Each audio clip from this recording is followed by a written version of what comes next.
Chief, just name, say, and spell it so everybody gets it correct. Chief Ken Morgan, M-O-R-G-A-N. First name's Ken, K-E-N. Real quickly, time the call came in. 6:30 this morning, we got a walk up to Fire Station 1. That a building we had been in yesterday that was on fire had some smoke coming from it. They initiated a full dispatch and started over here. Shortly after, we got a 911 call from a cell phone confirming the same thing. When the crews got here, the building was boarded up and they did have smoke showing. It took them a little bit to get into the building because of the board-up situation, but the crews got in and knocked the fire down relatively quickly. It was kind of deep-seated in some of the walls, so they're still working in there, pulling the walls apart to make sure that we get everything taken care of. Is it a thought that maybe this could have, like a hot spot that flared up from yesterday? What's the thought process?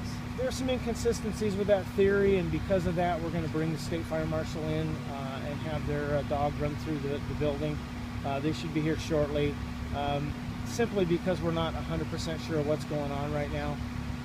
It's just one more avenue we have to eliminate causes. Tell us about the fire yesterday. How bad was it? Main area that you had to deal with? It was pretty extensive in the front part of the building, where you can see that where the windows open there. Fire didn't get far out of that room, but there was a lot of heat and smoke damage throughout the building. And what was any thought on how the fire started yesterday? At this point, it's still under investigation. I talked with the deputy fire marshal this morning. They're still running down a couple of avenues on that. They're not quite sure.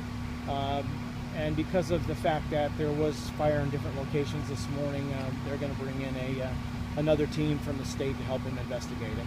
So, firing a number of locations, I thought that this could have been suspicious in nature? Well, we're not 100% sure at this point, and that's why we're bringing in the other crew to help us assist in the investigation. We want to rule stuff out before we make any determinations. How many people were displaced? There was 3, I believe, living in the residence. Later on, heard there was a 4th person, but we confirmed this morning that person didn't live here. And do you know where they are now? Is Red Cross taking care of them? I believe Red Cross took care of them. I'm not 100% sure. I had left the scene by then. Is this something you guys will be out here a good portion of the day, or? More than likely, yeah. We were here until well after noon yesterday. I'm assuming we'll probably be here at least that long, if not longer, today. Anything else?